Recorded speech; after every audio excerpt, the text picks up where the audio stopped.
Today on BRStv, we're gonna test the test kits.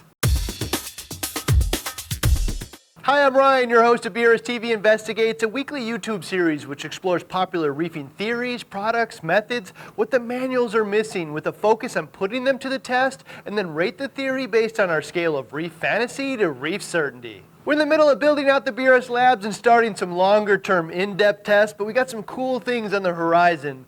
This week, we're going to challenge the theory that reagent refills are really cheaper than buying test kits alone, and share some thoughts on each kit along the way. Since Saltwater, Red Sea, and Hanna make up a vast majority of the saltwater test kit market, and what we use here, we're going to limit our discussion to these three brands, starting with Alkalinity. On the packaging, the Saltwater Alkalinity test claims 100 to 200 tests. The 200 is based on doing them in low resolution mode, which I don't think any of you are going to do, so 100 is a number we're going to start with. However, there's only 50 milliliters of reagent, and each test requires up to 1 milliliter of reagent, which means there's really only 50 tests in the box. If you're comfortable with a minimal risk of contamination, saving the unused reagent and squirting it back into the bottle, you can get more tests out of each kit. For instance, if you have a DKH of 7.7 and only use half a mil of reagent, you can squirt the other half back into the bottle and you could get 100 tests out of the box. This number goes down significantly the higher you maintain your alkalinity because there's less leftover reagent after each test. There is enough pH indicating dye for the full 100 tests. Since everyone maintains a different DKH, for our purposes, we're going to assume best practices, assume you don't reuse reagents, and there's 50 tests in the box, which at current prices equates to 32 cents a test. They don't sell a reagent refill kit, presumably because there really isn't much inside the kit other than reagents. The Red Sea Alkalinity kit claims 75 tests, and there is enough reagent to perform all 75 tests. Similar to the last kit, if you wanted to save the leftover reagent and maintain a 7 DKH in your tank, you could get a full 150 tests out of this kit. Most people probably will save the reagent, and I'd say on average a reefer will get a bit over 100 tests out of each kit.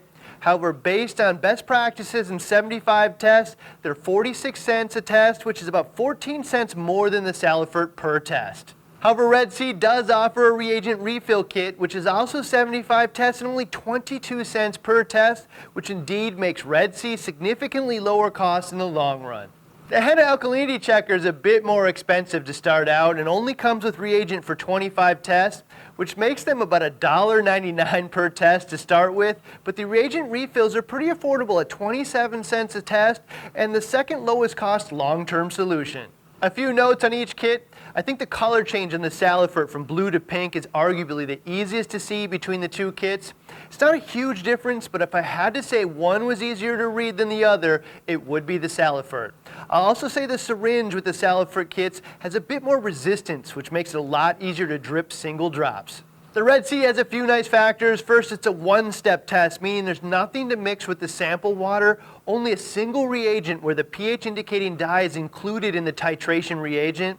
It also comes with a hard shell plastic box, which keeps everything dry and doesn't deteriorate like thin cardboard. Instructions are on a waterproof laminated card, and it also comes with this cool titrator, which allows you to drop and shake with one hand. I will say, while it is cool, some people love the titrator and some don't. After years of use, I personally stopped using it and just find it easier to use a syringe with one hand and shake the vial with the other. Also note that the main difference between the full Red Sea kit and the reagent refill is the plastic box, titrator jar, and instruction card. If you were particularly frugal, you could locate your own test vial and Google the results card. This would make the Red Sea reagent refill kit by far the lowest cost test out there and one of the best at the same time. Lastly, the checker is actually the only alkalinity testing device I personally use these days. I test alkalinity almost every day on the BRS 160, so I need something that finds a middle ground between quick and affordable. The checker is absolutely the quickest, the digital readout the easiest to read, and has one of the lowest long-term costs and meets my accuracy requirements. Moving on to calcium kits, again the Saltwater lists between 50 and 100 tests, 100 being that lower accuracy test that I don't think any of you would use. If you had a normal calcium level of 420, we did find that you could reuse reagents and squeak out 60 tests.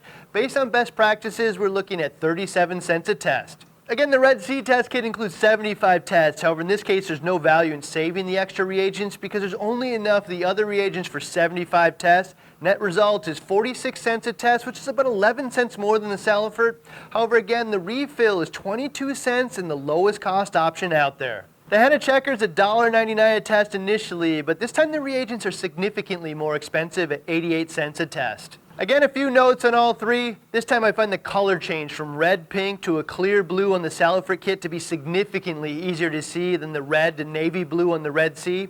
I can read either, but the change is just more distinct with the Saltwater. Again, the Red Sea kit comes with all the fancy extras, but I do have a few other notes. First is the Red Sea doubles the tank size sample and correspondingly more than doubles the reagents used, which I think is going to result in a more accurate test. The reagents themselves are also notably different, which I think could increase accuracy.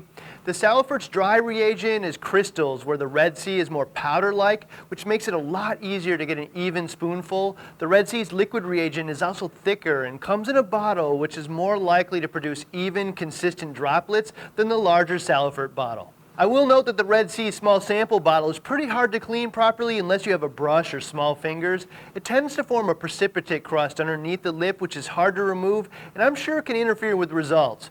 However, overall, I am a bit more confident in the Red Sea's results, even though they're a bit harder to read.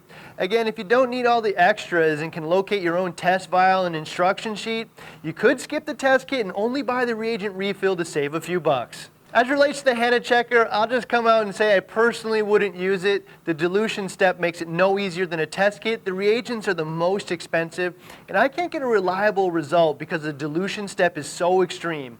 You need to dilute 1/10 of a milliliter in 10 milliliters of RODI water, which is a 100-to-1 dilution. Given the provided tools, it's basically impossible to get exactly 1/10 of a milliliter, and the tiniest of variances will throw the results off drastically. It could be used as a ballpark tool, or if you can find a reliable way to get exactly 1/10 of a milliliter, it's likely a good option, but I just think test kits are probably easier. Moving on to magnesium, the kits are similar. The Saltwater test contains a legit 50 tests as claimed and 39 cents a test. The Red Sea test contains 75 tests at 46 cents a test, which is about 7 cents more per test. Again, the Red Sea magnesium test kit also has a reagent refill option for 22 cents a test. A few notes on each. The Saltwater was a lot easier to perform because the steps don't take as long, and both came out with identical readings. The Red Sea came with all the same extras the other Red Sea test kits come with. However, I will note that rather than using powder reagents like Saltwater, which are harder to measure, the Red Seas are liquid, and there's no question that the dropper bottles are more accurate and easier to use. The last piece of all this is the 3 Red Sea test kits we discussed today can be purchased in their Reef Foundation kit, which is drastically lower cost than purchasing them separately. It includes 75 of each test for a total of 225 tests at just 26 cents a test. So if you're in the market for all 3, this is hands down the most affordable, high-quality option on the market. So to answer today's question, are reagent refills lower cost in the long run? I'm going to give this an 8 and closer to a Reef certainty because the Red Sea reagent refills and the Henna Alkalinity checker reagents are certainly the lowest cost options out there. However, if you buy Red Sea's test kit packages like the Reef Foundation, the difference is very minimal. I'm sure many of you are wondering what I personally use for test kits. As I mentioned earlier, I use the Henna checker for alkalinity. I currently use the Red Sea calcium, but after doing this video, I forgot how distinct the color change was with the Saltwater, so I may switch. And for magnesium, I just trust the reagent measuring and process more for Red Sea, so that's my favorite. That wraps up today's BRStv Investigates. Don't forget to check out today's poll and see if the community generally agrees with our findings and share your voice on the matter. If you have an idea on a popular reefing theory, product, or method you'd like to see us put to the test, let us know in the comments area down below and we'll add it to the list. If you like what we're doing and want to see more, don't forget to hit that thumbs up button and subscribe. See you next week with BRStv Investigates, where we find out if the lens diffusion kits for the AP700 Kessel actually work.